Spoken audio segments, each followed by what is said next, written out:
Defeat was a foreign country to Karen White, a place she had only read about in history books concerning lesser, less organized civilizations. Yet, as she stood sentinel at her bay window day after day, she was forced to concede that Alex Martinez had established a thriving colony right in the heart of her empire. The canine enrichment program was no longer a novelty, it was an institution. It had a rhythm, a routine. The dogs would arrive, a torrent of joyful chaos, and for 7 hours, her pristine vision for Oakwood Meadows would be replaced by a scene from a bucolic, off-brand dog food commercial. But Karen was a student of history, and she knew that no successful empire was built on concession. It was built on strategy, intelligence, and the unwavering application of overwhelming force.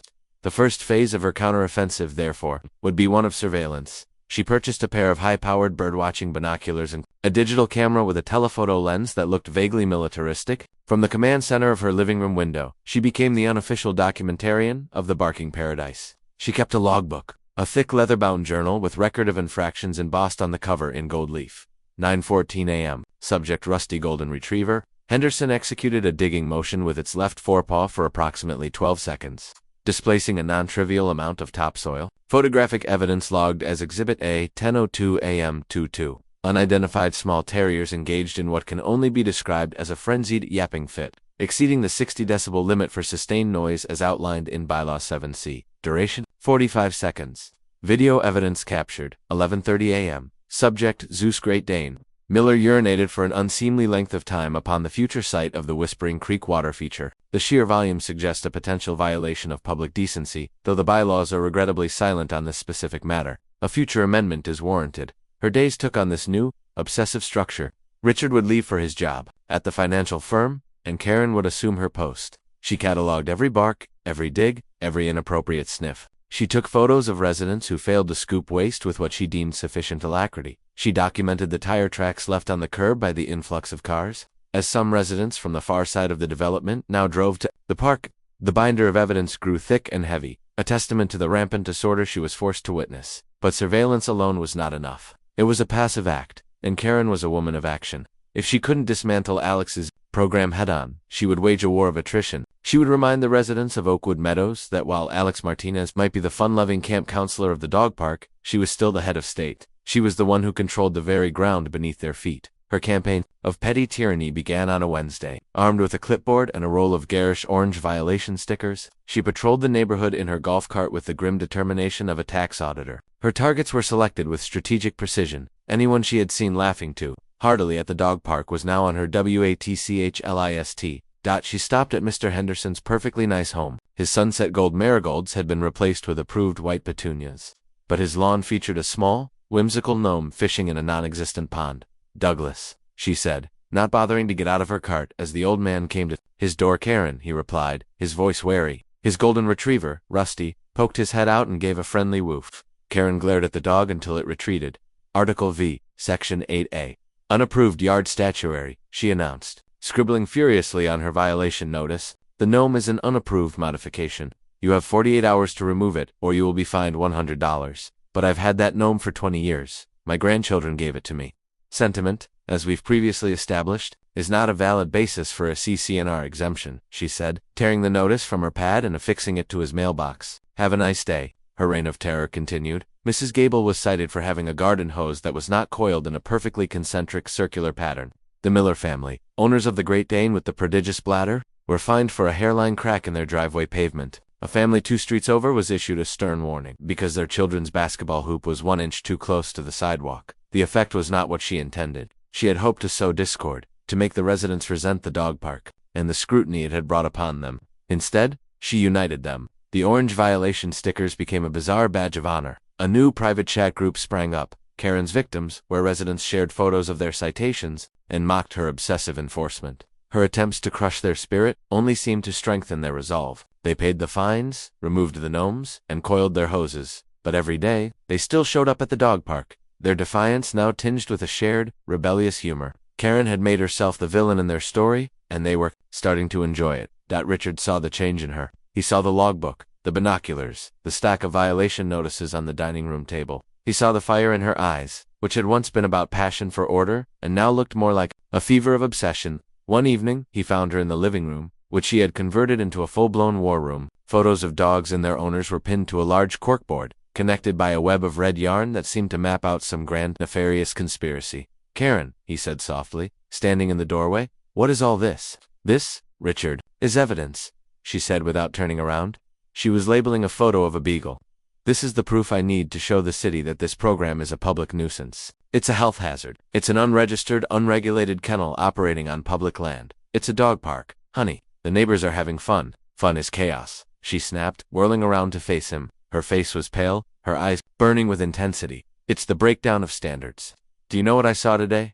I saw a grown man, let his dog drink from the public water fountain, the human water fountain. Where does it end, Richard? Do we let them vote? Do we let them run for the board?" Richard sighed, the sound heavy with a weariness that went bone deep. He walked over and gently touched her arm. "This isn't you. I remember when we moved here, you wanted to build a beautiful, peaceful community. You planted the flowers by the entrance sign yourself.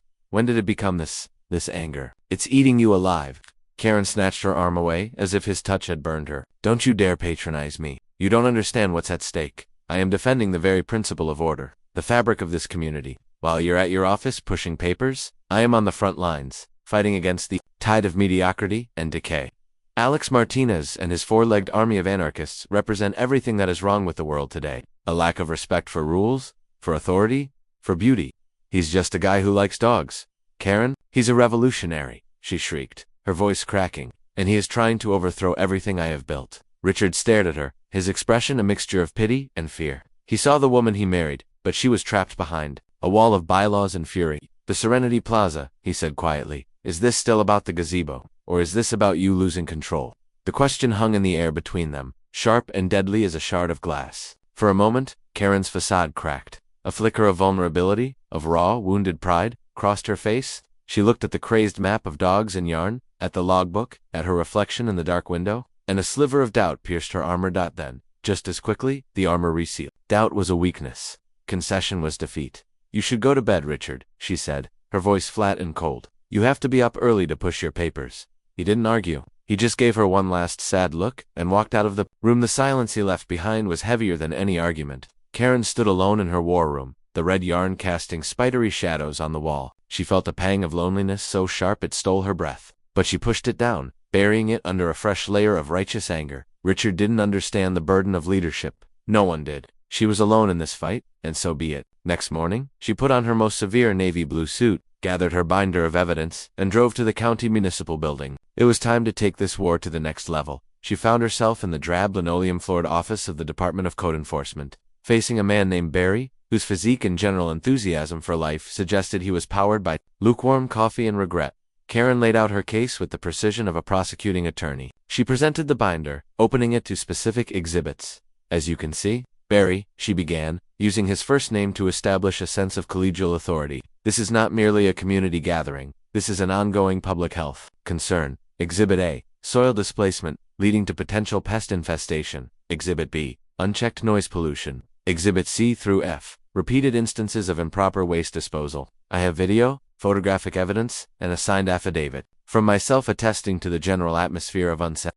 The sound that woke Karen at 5 a.m. on Monday was the most beautiful music she had ever heard. It wasn't birdsong or a gentle breeze. It was the aggressive industrial symphony of progress. The percussive slam of metal poles being driven into the earth, the groan of a diesel engine, the shouted commands of men in hard hats. It was the sound of her victory being forged in steel. She didn't bother with her usual tea. She went straight to the bay window, a general watching her sappers secure the perimeter. Davies Construction was earning their exorbitant rush fee. A team of a dozen men moved with brutal efficiency under the harsh glare of portable floodlights, unspooling vast rolls of chain-link fencing. They were enclosing the entire community green space, every last square inch of it. They were erecting an iron curtain around her vanquished territory. To Karen, the fence wasn't ugly. It was magnificent. It was a stark, glittering monument to the concept of consequences. Each diamond-shaped link in the steel mesh was a negation of Alex Martinez's chaotic vision. Each pole driven into the soil was a stake through the heart of the barking paradise. She watched, mesmerized, as the sun began to rise,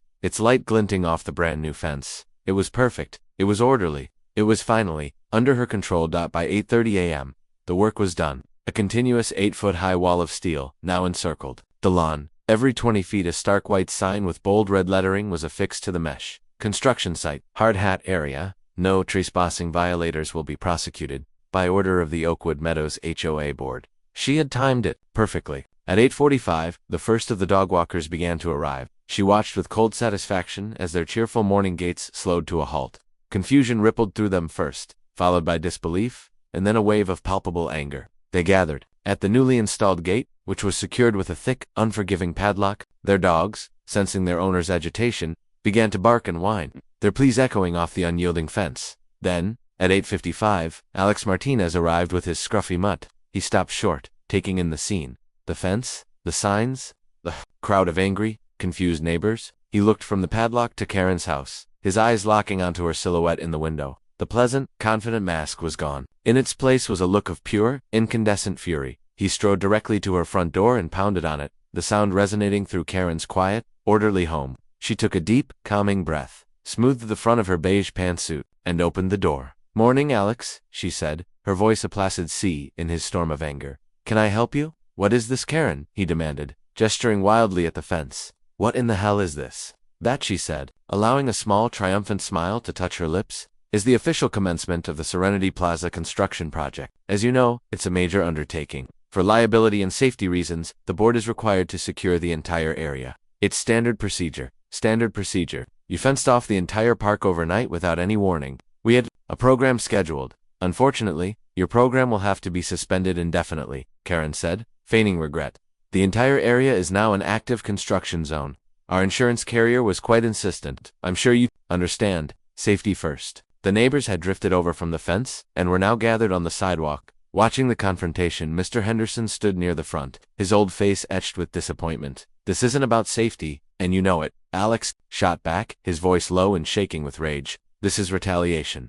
You lost, so you took the ball and went home. Except it's not your ball, Karen. It's our park, and it's our money that pays for it. The board has full authority over the allocation of community resources and the management of common areas." Karen recited, the familiar language of the bylaws a comforting shield. "It's all in the CC&Rs. You should read them sometime." "Oh, I have," Alex said, a dangerous new glint in his eye. "I've read them very carefully, and I'm going to be reading the HOA's financial statements next. A project of this speed, this scale, it must have cost a fortune. I'm very interested to see which budget line item you used to pay for your temper tantrum." Karen's smile tightened. She had expected anger, not this cold, calculated threat, but she was prepared. "All expenditures were approved by the board, in accordance with our fiduciary duties. It was paid for out of the capital improvement and emergency contingency funds."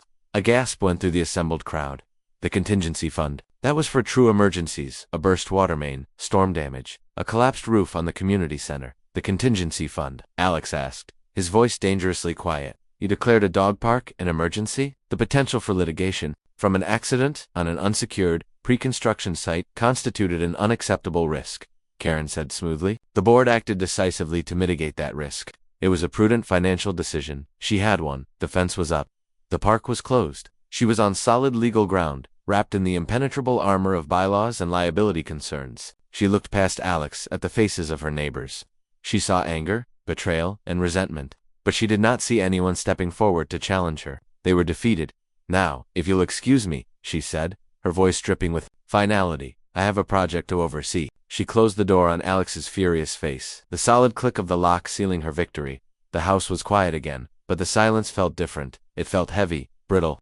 Later that afternoon, Richard came home and saw the fence. He walked into the house, his face grim. "I saw the fence, Karen," he said, bypassing any greeting. "A necessary precaution," she said, not looking up from her paperwork at the dining room table. "I ran into Douglas Henderson at the grocery store. He told me you used the contingency fund, the entire fund." "A portion of the fund," she corrected, "and it was a necessary expenditure to protect the HOA from liability." Richard threw his keys onto the counter with a clatter. "Stop it, just stop talking like a That money was for a real emergency. For a fire, a flood. You spent it to win a grudge match with the guy who runs the dog park. I spent it to restore order," she yelled, finally looking up, her eyes blazing. "I spent it to protect the investment every single person in this community has made." "At what cost, Karen? At what cost?" he pleaded, his voice cracking. "Do you have any idea how much this has cost us?" "What are you talking about?" "I'm talking about you, this obsession. It's all you talk about, all you think about. We don't have conversations anymore. I get briefings. You're not a wife.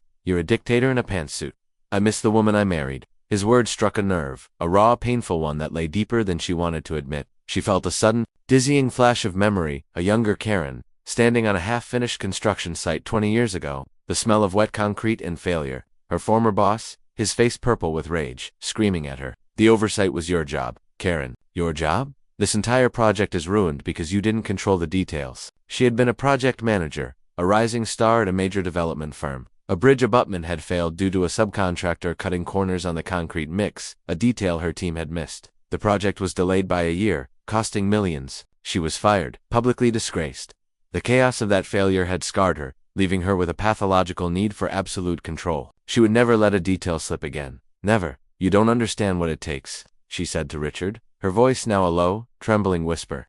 The memory was a ghost in the room with them. When you let things slide, when you don't control every single detail, things fall apart. The world descends into chaos. I will not let that happen again. Not in my home, and not in my community. Richard stared at her, seeing the ghost of that past failure in her haunted eyes. So that's it, he said softly, more to himself than to her. This isn't about Oakwood Meadows. This is about that bridge. This is about maintaining standards, she insisted, rebuilding her walls as quickly as they had crumbled. Something you wouldn't understand. He shook his head, a look of profound sadness on his face. No, he said. I guess I don't. He turned and walked out of the room, leaving Karen alone with her victory, which suddenly felt as cold and empty as the fenced-off field outside her window. Meanwhile, Alex Martinez was not idle. He went home, his anger cooling into a hard diamond-sharp resolve. He sat at his computer and drafted a formal request, citing the specific article in the CC&RS that granted homeowners the right to inspect the HOA's financial records. He emailed it to the board's official address, CCing the treasurer and secretary. He knew Karen would try to stall, but the bylaws were clear.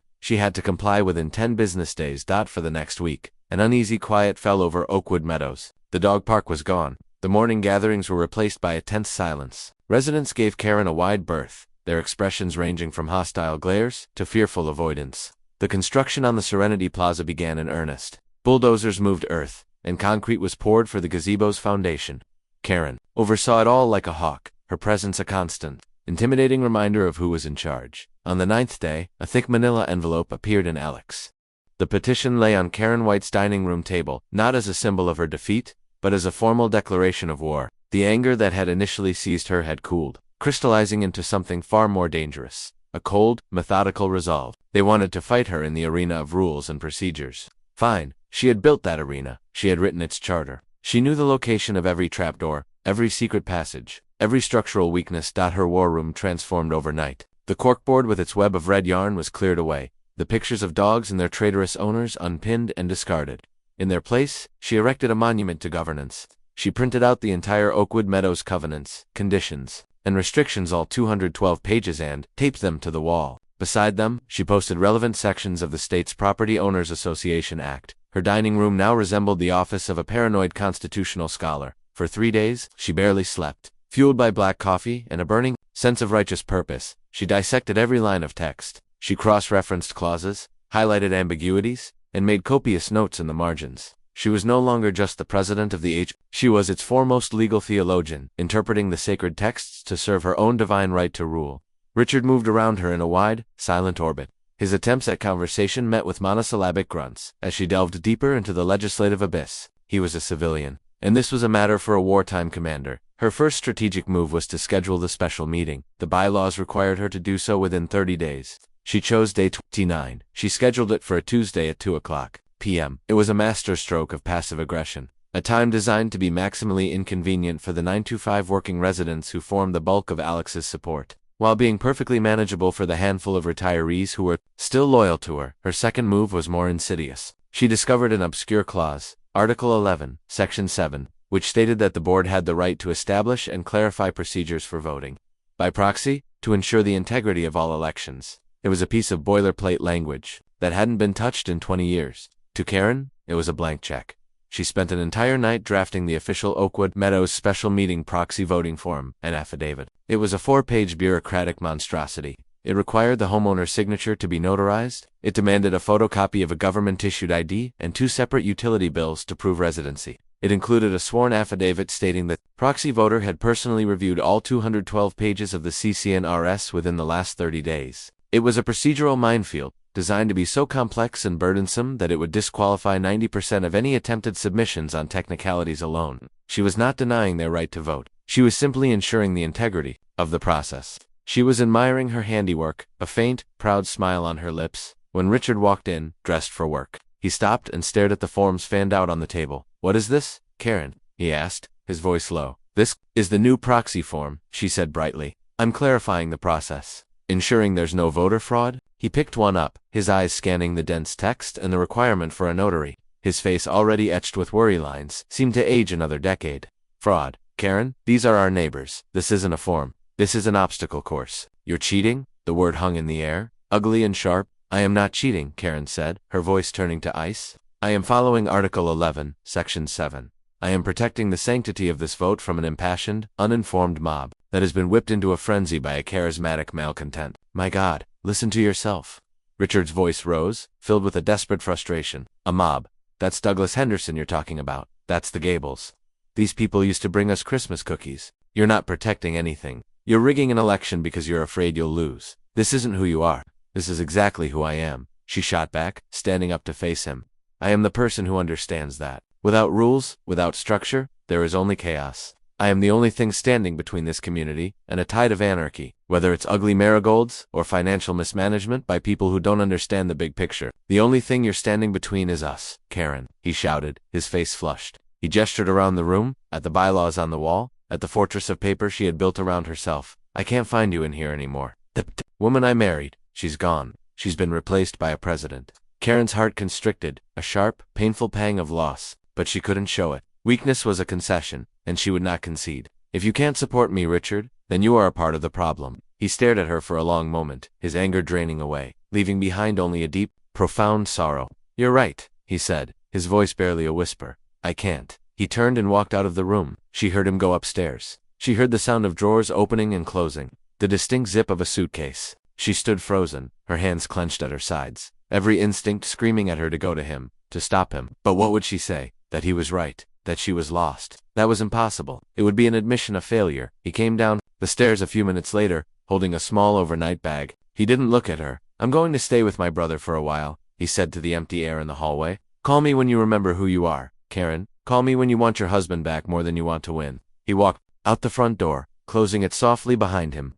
The click of the latch was the loudest sound Karen had ever heard. The house, once her sanctuary of order, was now just a silent, empty box. She was alone. Truly, utterly alone. A wave of desolation washed over her, so powerful it buckled her knees. She sank into a chair, the proxy forms mocking her from the table. She had her rules. She had her power. And she had lost everything else. But as the hours passed, the grief hardened into something else. Resentment? Richard had abandoned her in her hour of need. He had chosen the side of chaos.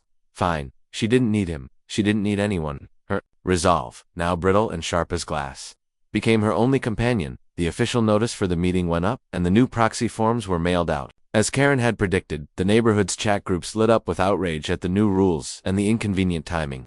But outrage was not a legal argument. She was within her rights. But she knew procedure might not be enough. She needed to decapitate the rebellion. She needed to discredit Alex Martinez.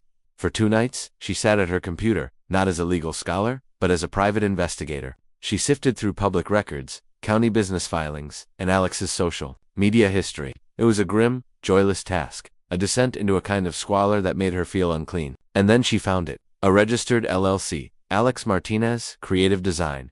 The address was his home in Oakwood Meadows. He was a freelance graphic designer. He ran a small business from his home, a business that had never been registered with the HOA, a business that did not have the mandatory home business rider on his homeowner's insurance, a copy of which was required to be on file with the board. It was a minor procedural violation. Most of the board's previous presidents had looked the other way on such things, as they had no impact on the neighborhood. But Karen was not most presidents. It was the perfect weapon.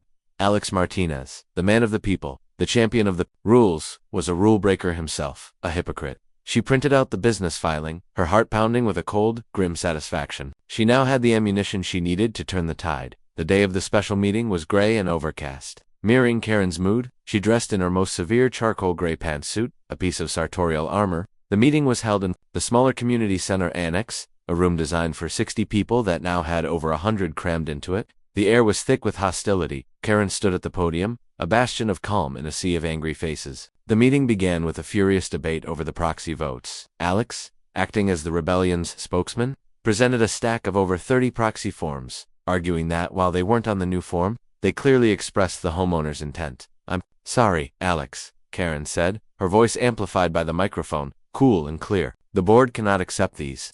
The procedures were clarified and distributed well in advance. To accept these non-compliant forms would compromise the integrity of the vote.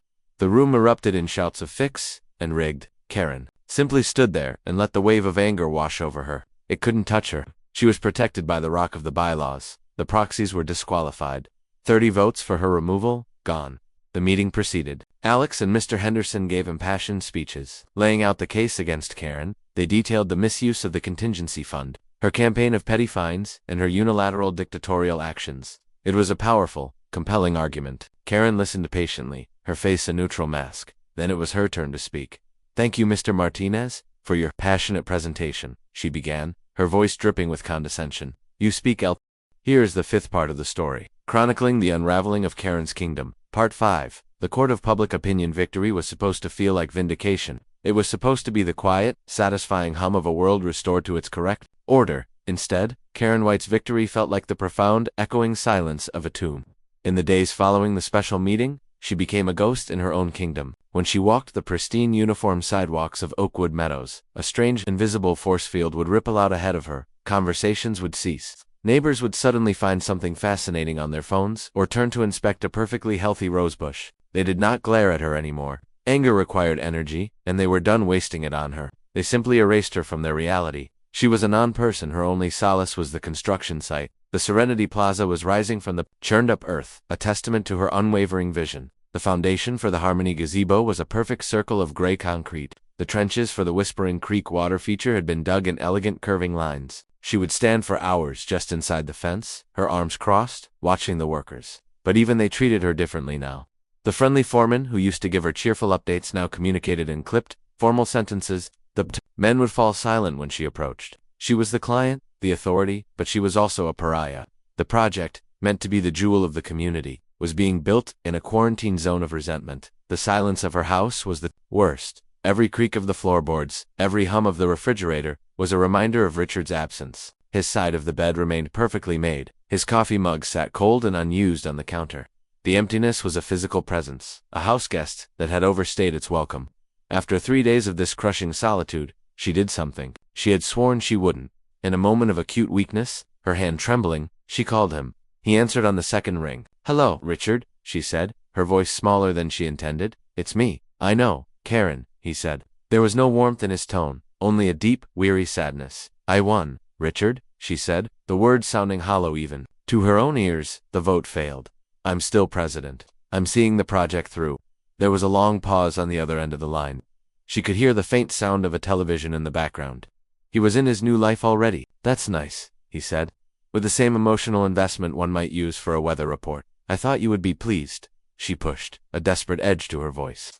"I protected our investment. I upheld the standards. Are you happy, Karen?" he asked, the question cutting through her prepared script like a scalpel. "You won. You have your power. You have your gazebo. Are you happy?" She opened her mouth to say yes, to insist that she was, but the word wouldn't come. The lie was too big, too heavy to lift. "I am satisfied that the correct outcome was achieved," he sighed, a sound of utter finality. "That's what I thought. Look, Karen, my brother and I are about to watch the game. I have to go." "Wait, Richard, when are you coming home?" The question burst out of her, raw and needy. "I'm not," he said, and the gentleness of his voice made it all the more brutal. "I filed the papers yesterday. My lawyer will be in touch with you. I hope you find what you're looking for, Karen. I really do. Goodbye." The line went dead. She stood in the silent kitchen, the phone still pressed to her ear, listening. To the dial tone, he filed the papers. Divorce. The word detonated in the quiet room, shattering the last fragile pane of glass that was holding her world together. The bylaws couldn't save her from this. The rules couldn't fix it. She had fought a war for control and, in the process, had lost command of her own life. She slid down the kitchen cabinet and sat on the cold tile floor, a queen reigning over an empire of one, and she wept. Meanwhile, the rebellion was regrouping. Their attempt at an internal coup had failed, thwarted by the system they had tried to use. Alex Martinez knew that fighting Karen on her home turf was a fool's errand. The game was rigged. So, he decided to change the venue. A week later, Karen received a phone call from a number she didn't recognize. "Is this Karen White, president of the Oakwood Meadows, HOA?" a crisp, professional voice asked. "It is," Karen said, her voice still hoarse from days of disuse. "My name is Sarah Jenkins. I'm an investigative reporter with Channel 8 News. I'm doing a story on homeowner associations, and yours came highly recommended as a subject. I was hoping I could get a few minutes of your time for an interview. Karen's mind, dulled by grief, snapped back into strategic focus. The media, it was Alex's next move. She could sense his hand in this, but she felt a flicker of something she hadn't felt in days. Opportunity. Her neighbors refused to listen. Richard had refused to listen. But the entire city would listen. This was her chance to bypass the petty grievances of her residents and speak directly to the public. She could frame the narrative herself. She could be the responsible, beleaguered leader, beset by a handful of unruly residents who didn't appreciate her vision. I would be happy to speak with you, Ms. Jenkins, Karen said, her voice regaining its confident, authoritative tone. I believe it's important for the public to understand the challenges of maintaining community standards in this day and age. When would be good for you? They agreed to meet the next day, on site at the Serenity Plaza. It was the perfect backdrop, Karen thought. She could showcase the tangible proof of her vision, the beautiful future she was building. She would be in her element, on her turf. She spent the rest of a day preparing, crafting talking points, and selecting a powder blue pantsuit that she hoped would project an image of calm, maternal authority. The Channel 8 news van arrived precisely on time. Sarah Jenkins was a sharp, intelligent-looking woman in her late 30s with a disarmingly friendly smile. Karen felt a sense of ease. This would be simple. They set up on a patch of grass with the rising framework of the Harmony gazebo in the background. The camera rolled. So, Mrs. White, Sarah began with a smile. Tell us about this project. It's certainly ambitious. Karen launched into her well-rehearsed speech.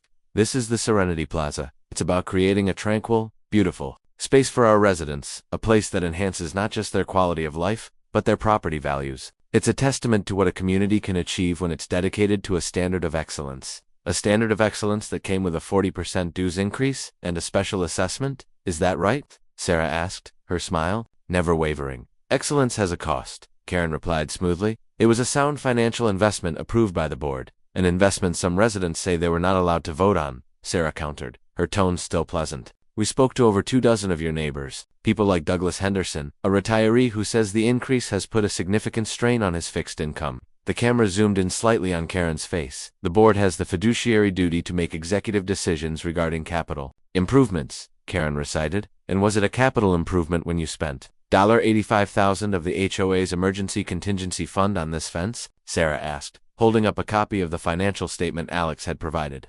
Our financial analyst said that's an unusually high price for a temporary fence.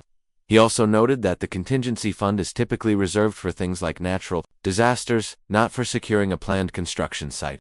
Karen's smile faltered. It was a matter of mitigating liability, a safety precaution, a precaution taken the very day after a popular community-led dog park, which took place on this very lawn, was shut down by your order. Is that correct? That program was an unsanctioned nuisance, Karen snapped, her composure starting to fray. We have footage of it, Sarah said, and on a monitor next to the camera, Karen saw it. Happy dogs, laughing neighbors, a vibrant scene of community life. Then, the footage cut to the stark, empty field behind the chain-link fence. The contrast was damning, and when 70% of your community signed a petition to have you removed, Sarah pressed on, holding up a copy of the petition. You scheduled the meeting for the middle of a workday and instituted a new, highly complex proxy voting system that disqualified dozens of votes. Is that what you'd call ensuring the integrity of the process? Karen stared at the documents in the reporter's hand. Her documents, her weapons, they were all being used against her. She was in a crossfire, her bureaucratic language failing her.